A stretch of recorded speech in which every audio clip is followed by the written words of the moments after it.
Buenas tardes, jóvenes. Luego de hacer nuestro segundo parcial, vamos a continuar con el octavo módulo del curso de Mecánica de Fluidos 2, que tiene que ver con las bombas. Hasta aquí habíamos cubierto o habíamos repasado el balance de energía, incluyendo las bombas, cómo intersectar la curva de fabricante con la curva de diseño. Ya habíamos concluido la primera clase de este módulo definiendo la carga neta de succión positiva y cuál es su importancia y de qué manera debemos utilizarla para seleccionar la ubicación de la bomba. Continuando con este tema de las bombas, ahora vamos a discutir diferentes configuraciones de más de una bomba, donde las bombas pueden estar ubicadas en serie o pueden estar ubicadas en paralelo. Y vamos a iniciar con la configuración en serie, que está definido por esta figura. Si seguimos la trayectoria del flujo, el flujo sigue una sola trayectoria a lo largo de esas dos bombas. Por lo tanto, el flujo es el mismo a través de las dos bombas. El flujo de masa que pasa por la bomba 1 tiene que ser igual al flujo de masa que pasa por la bomba 2. Al trabajar con líquidos bajo la suposición de incompresible, podemos decir que el caudal que pasa por la bomba 1 tiene que ser igual al caudal que pasa por la bomba 2. La pregunta es la siguiente: ¿será igual la carga hidrostática que maneja cada una de esas bombas? Y la respuesta a esta pregunta depende. ¿De qué depende? Vamos a analizar la figura que tenemos acá, y acá tenemos la bomba 1 y esta le hemos llamado la bomba 2, o nos hemos referido con el subíndice 2 para referirnos a esta bomba. La figura muestra que las características geométricas de ambas bombas es diferente. Por lo tanto, debemos suponer que son bombas diferentes. Entonces, no habíamos concluido que el flujo de masa tenía que ser exactamente el mismo. ¿Serán iguales las cargas hidrostáticas? Depende. ¿De qué depende? De las bombas. Si es la misma bomba,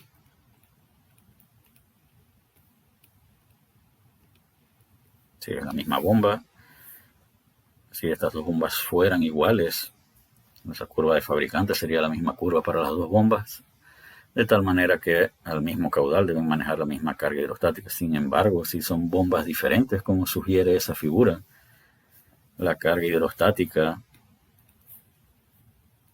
que maneje cada bomba dependerá de su curva de fabricante. Por ejemplo, vamos a suponer que este sea el caudal que manejan ambas bombas. ¿Cuál será la carga hidrostática total? Vamos a definir acá un punto A y acá un punto B. La carga hidrostática que proporcionan ambas bombas entre los puntos A y B dependerá de, vamos a suponer que esta es la bomba 1 y que esta es la bomba 2. Esta es la H que proporciona la primera bomba. Esto es HB1 y esto es HB2.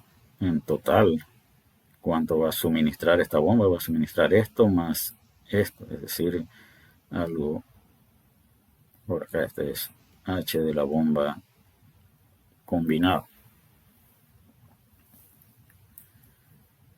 Si fueran tres bombas, como sugiere esta figura, al mismo caudal, entonces habría que sumar lo de esta bomba más lo de esta bomba más lo de esta bomba. Y acá esta no es HB2. HB2,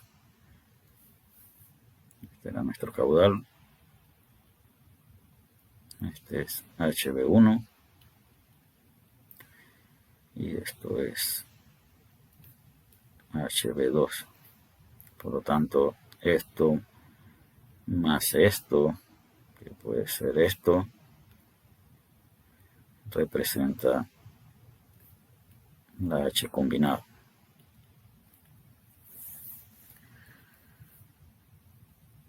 Cuando tenemos una carga muy grande para un caudal determinado, podemos ubicar bombas en serie. Normalmente la H total es la sumatoria de la H de todas las bombas que tengamos en serie manejando el mismo caudal. Si se instalan diferentes bombas en serie, la carga de cada bomba será diferente. Por eso decíamos que la respuesta a esta pregunta dependía de qué bombas y cómo se comparaban entre ellas. Y vamos a instalar diferentes bombas, tienen diferentes valores de flujo máximo manejable. ¿Eso qué significa?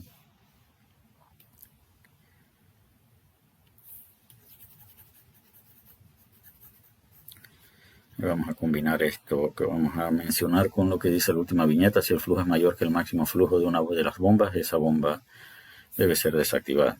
¿Eso qué significa?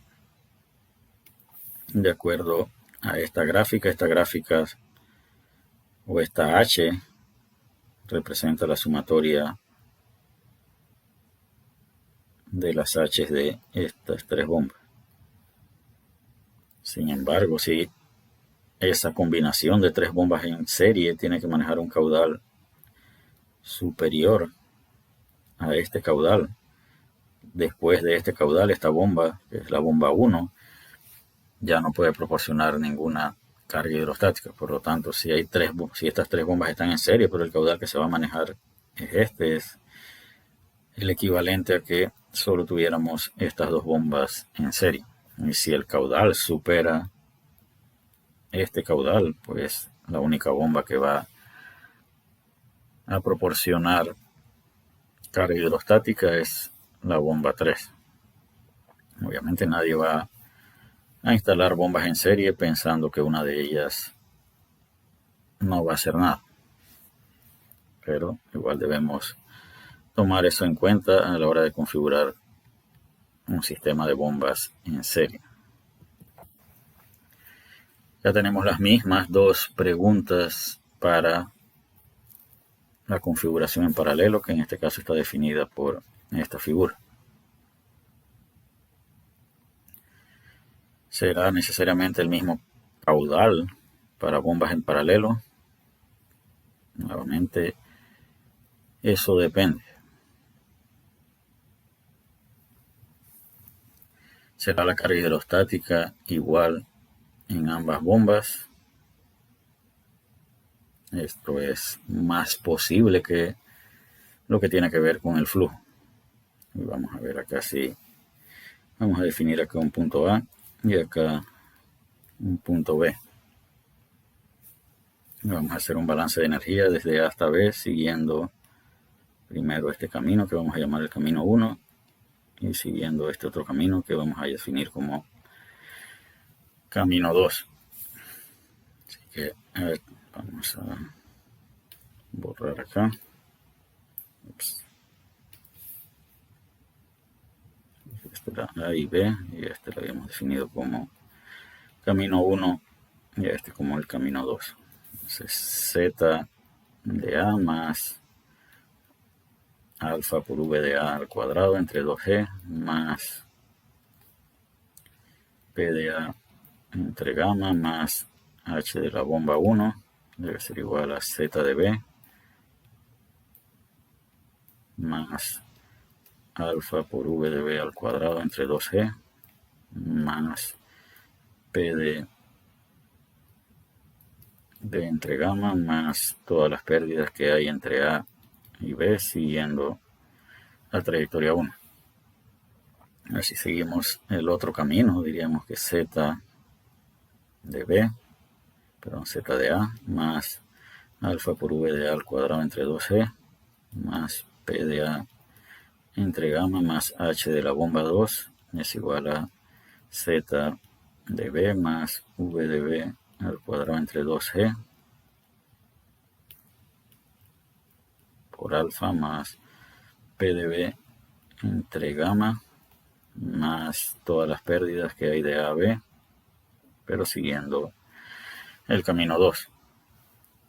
Así restamos la primera ecuación de la segunda, o la segunda de la primera, como prefiramos hacer. Estos términos todos se van a cancelar y ¿qué nos va a quedar? Vamos a restar la segunda ecuación de la primera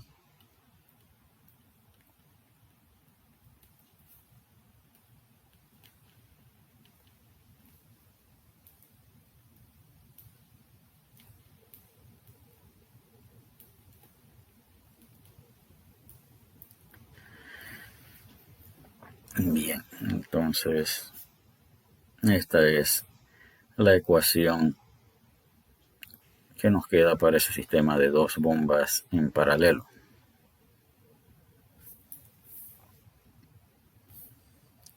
¿Qué debe ocurrir para que H de la bomba 1 sea igual a H de la bomba 2? El lado derecho debe ser igual a 0. Eso significa que las pérdidas que se observan entre A y B, siguiendo los dos caminos, tienen que ser iguales. Es decir, si las dos pérdidas son iguales, la H de la bomba será igual. Si esas pérdidas no son iguales, entonces las H de las bombas tampoco serán iguales. Ahora vamos a suponer que tanto la bomba 1 como la bomba 2 se refieren a la misma bomba. Entonces, vamos a suponer que tenemos dos bombas idénticas en paralelo.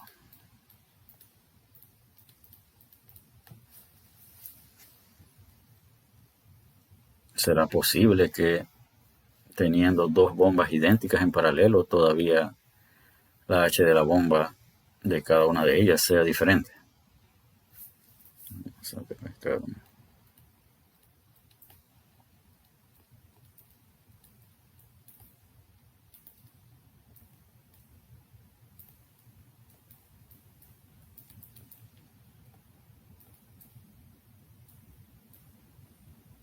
Y voy a dejar esa pregunta para que sea discutida en el foro. Obviamente espero la justificación de su respuesta.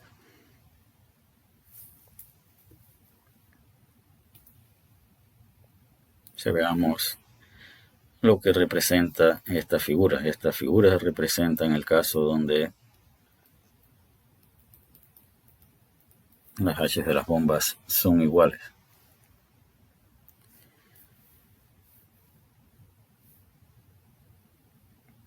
Y esto se basa en la suposición o en una suposición similar que hacíamos cuando teníamos tuberías en paralelo, que decíamos que las pérdidas eran iguales. Todavía está en duda si esto siempre ocurre o si es posible que no ocurra de esa manera. De hecho, ya hemos mencionado que si las bombas son diferentes, es posible que estas H sean diferentes. Lo que hemos cuestionado es la posibilidad de que sean diferentes, inclusive utilizando las mismas bombas en paralelo. Así que veamos qué representa esta figura. Bajo la suposición de que las H son iguales, vamos a suponer que esta sea la H requerida y tenemos estas tres bombas en paralelo. La primera bomba manejaría este caudal, la segunda bomba manejaría este caudal y la tercera bomba manejaría este caudal. Así que individualmente cada bomba manejaría este caudal y una vez unidos esos tres flujos, el flujo total que podríamos manejar sería este de acá.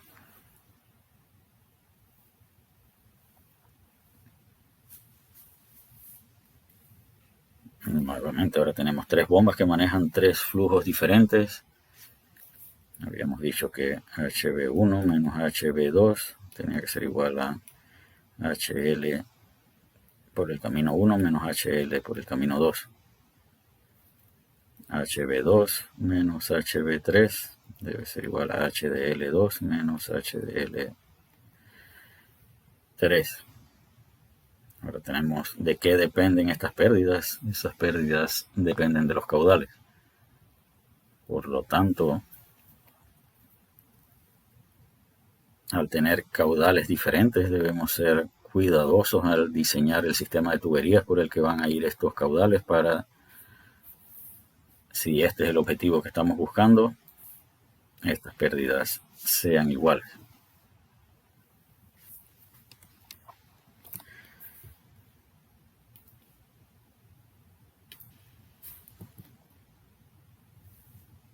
El caudal se divide, el caudal total se divide, igual que en las tuberías en paralelo. Si se instalan diferentes bombas en paralelo, el caudal de cada bomba puede ser diferente o debe ser diferente. Diferentes bombas tienen diferentes valores de flujo y carga hidrostática máxima manejable. Es decir, como indica esta figura, si esta es la H que vamos a manejar, esta bomba no puede manejar esa H, por lo tanto en una configuración en paralelo, esa bomba no haría nada. Si esta es la H que tenemos que manejar, ni esta bomba ni esta bomba pueden manejar esa carga, por lo tanto en una configuración en paralelo solamente funcionaría la bomba más grande. Eso acá en la última viñeta se indica si la carga es mayor que la carga máxima de una de las bombas, esa bomba debe ser desactivada.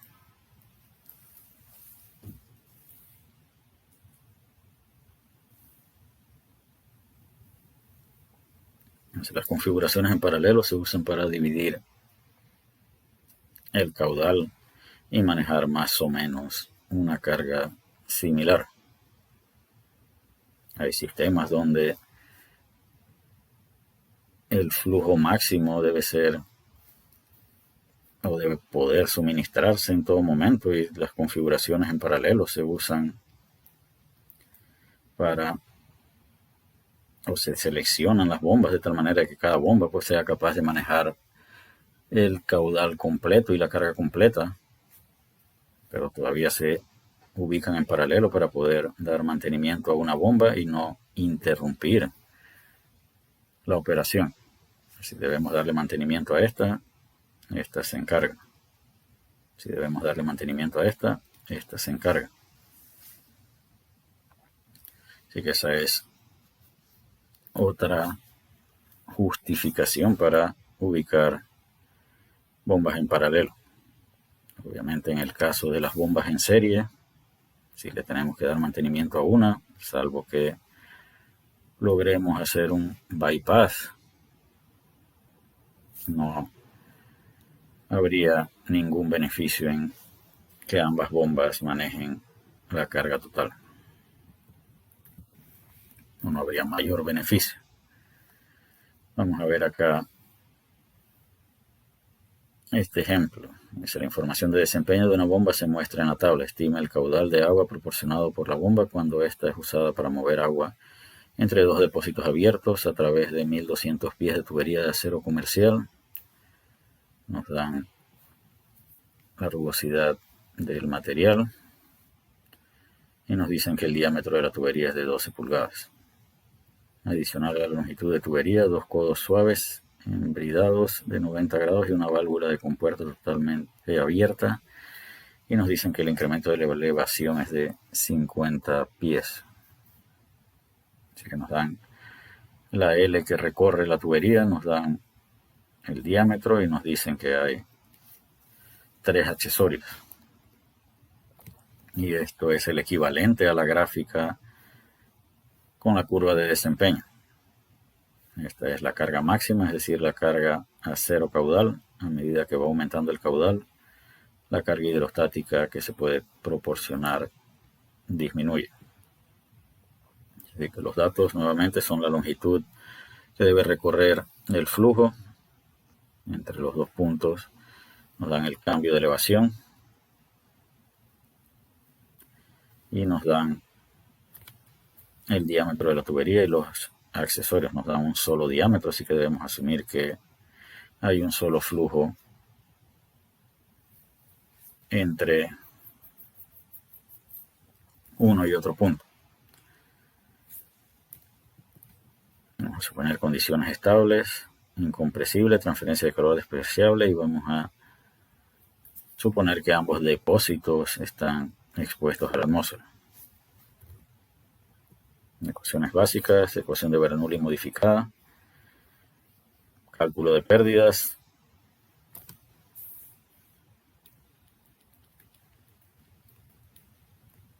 y factor de fricción, donde acá solo aparece la ecuación de Colebrook, pues en la mayoría de los casos el flujo es turbulento. Sin embargo, si no sabemos si el flujo es laminar o turbulento, entonces debemos considerar esto como una posibilidad. ¿Qué opciones tenemos? Podemos graficar esta información que tenemos sobre la carga hidrostática que puede proporcionar esta bomba y generar una gráfica similar a la que hemos visto hasta ahora. Lo otro que podemos hacer es tomar esos datos y por medio de una regresión obtener una ecuación como la que se ha generado en esta ecuación. Esto es una regresión de los datos proporcionados en la tabla. Y esto equivale a la curva de fabricante. Veamos entonces cómo vamos a usar esta información. ¿A qué debe ser igual la H de fabricante? Debe ser igual a la H de diseño. Y veamos entonces cómo vamos a definir esa curva de diseño. Vamos a llamar a uno de los depósitos el depósito A, así que la elevación del depósito A más P de A entre gamma más alfa por V de A al cuadrado entre 2G más H de la bomba, y esta es la H de la bomba de diseño, es igual a ZB más P de B entre gamma más alfa por V de B al cuadrado entre 2G más todas las pérdidas que hay entre A y B.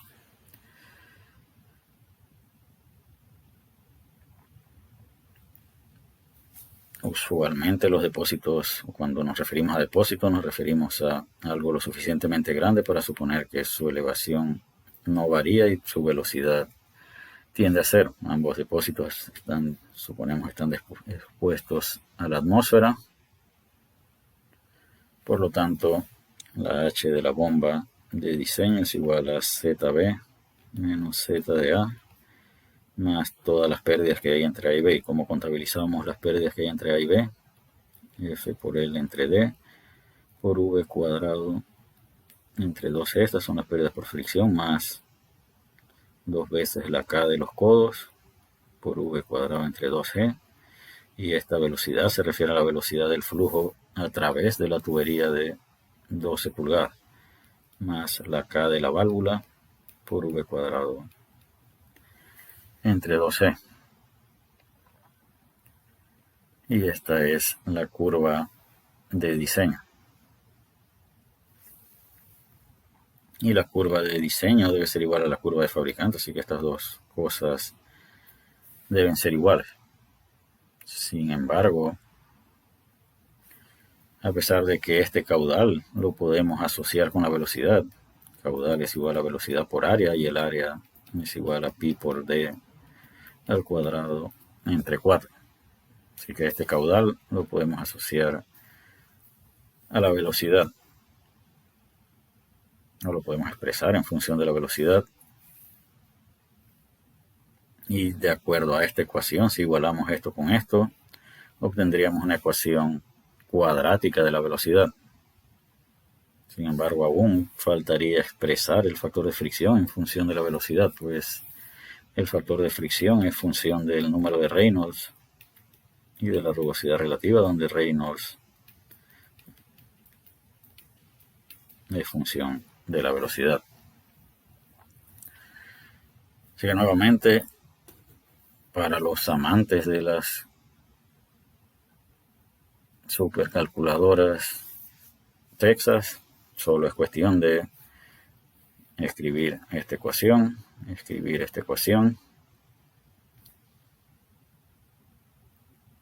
incluir un factor de conversión para expresar este caudal en galones por minuto, escribir F en función del número de Reynolds y de la rugosidad relativa, y escribir esta ecuación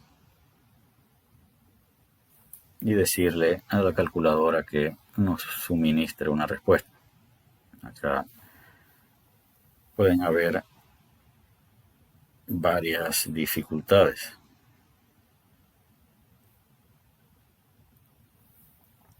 Uno, que tenemos que suministrar una ecuación para el factor de fricción, pero aún no sabemos si el flujo es laminar o si es turbulento.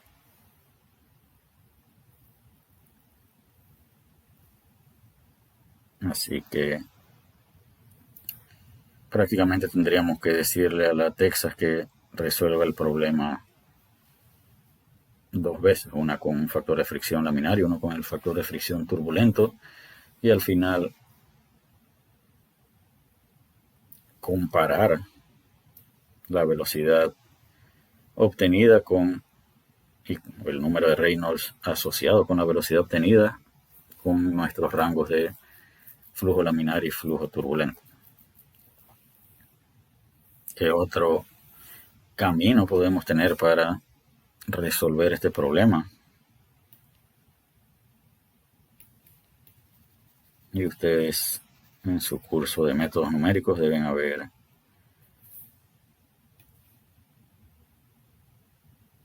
visto métodos para resolver sistemas de ecuaciones no lineales.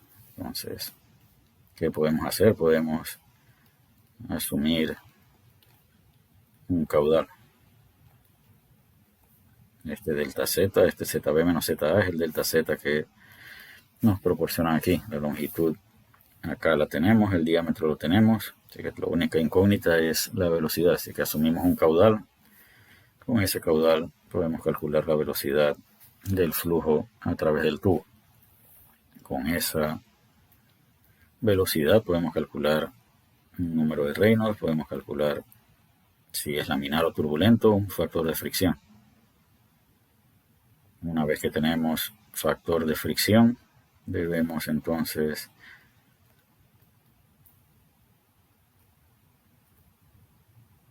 comparar estas dos cosas. Si el caudal asumido es el correcto, entonces esas dos H's van a ser iguales y habremos terminado el problema. Pero ¿qué pasa si no son iguales? Si no son iguales,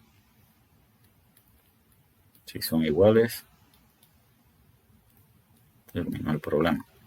Si no son iguales, hay que regresar a esta parte. Debemos asumir otro caudal.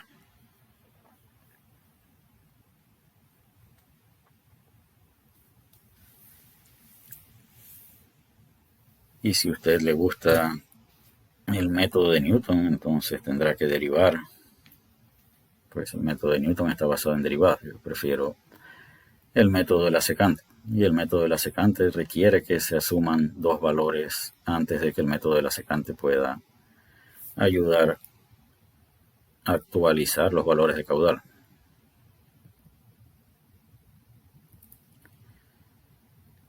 Entonces, nuevamente la H de diseño es igual a la diferencia de elevaciones más las pérdidas. Y acá están desglosadas en pérdidas por fricción, en pérdidas por accesorios, pero están asociadas con la misma velocidad. Pues en ninguna parte nos indican que hay dos ductos de diferentes diámetros. K del codo, punto 3, K de la válvula, punto 2, de acuerdo a la información proporcionada por el libro de Zenger. Y usted, para efectos del examen, vale la pena utilizar los valores que están en el libro de Zenger.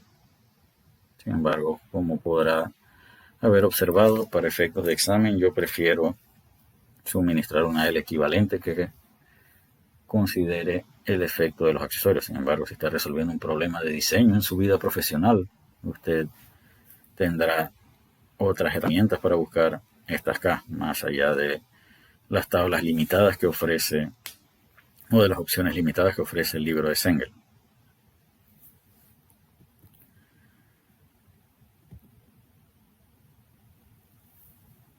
Acá hemos expresado las pérdidas en función del caudal y cómo logramos eso multiplicando acá por el área al cuadrado y dividiendo entre el área al cuadrado. Así que ahora esto es caudal al cuadrado.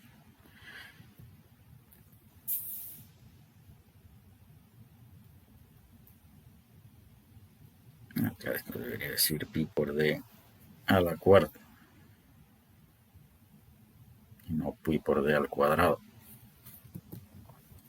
Factor de fricción, nuevamente hemos partido del supuesto de que el flujo va a ser turbulento.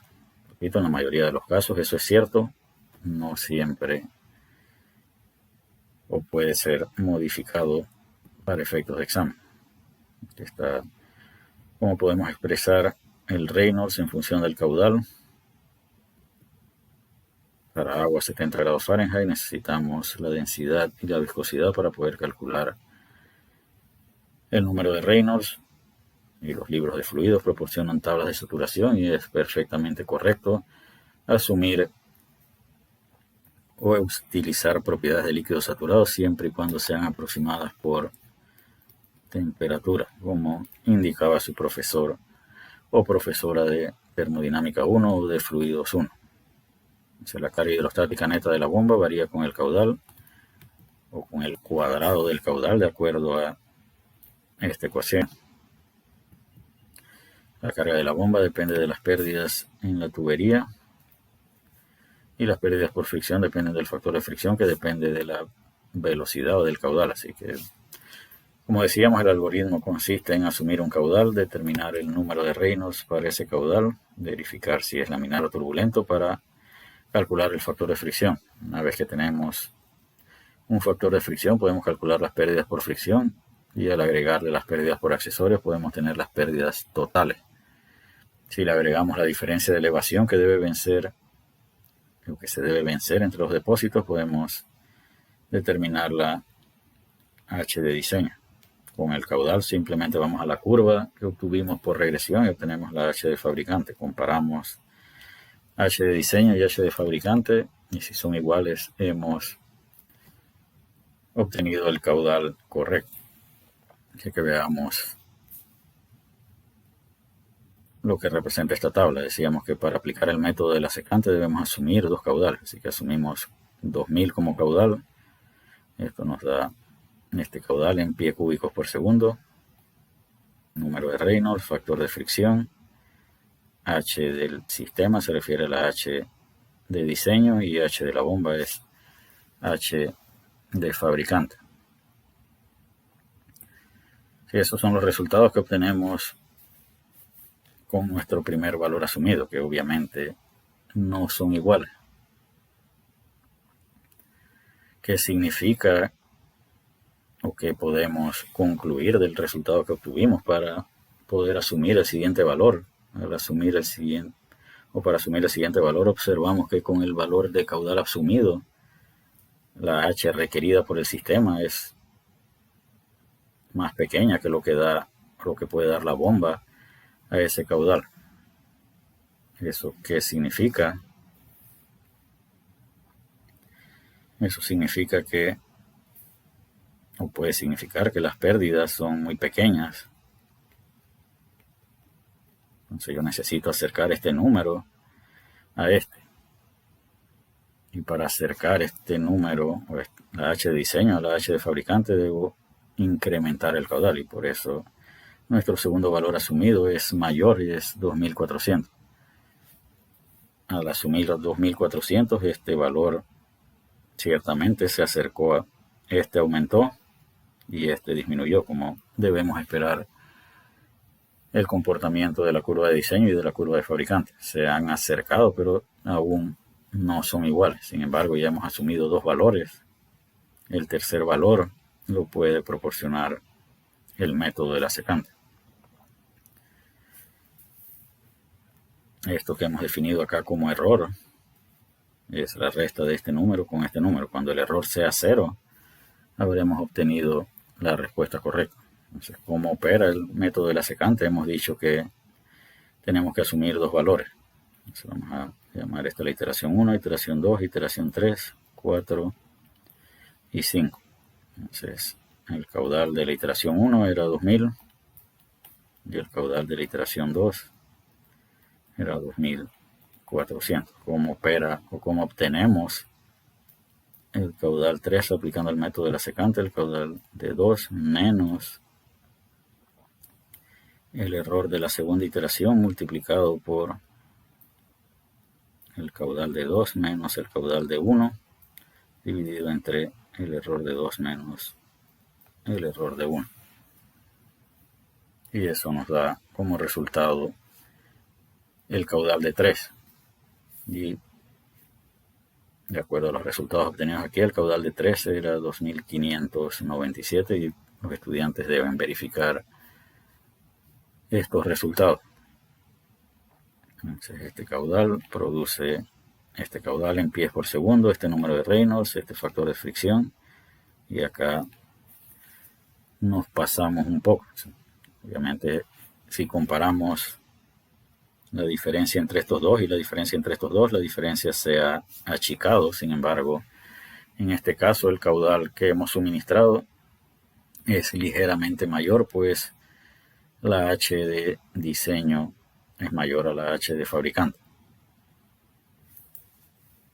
Entonces, obviamente no estamos satisfechos con ese resultado y esto genera este error. Así que ahora el caudal de 4 va a ser igual al caudal de 3 menos el error de 3 multiplicado por el caudal de 3 menos el caudal de la segunda iteración dividido entre el error 3 menos el error de 2, y eso conduce a este caudal,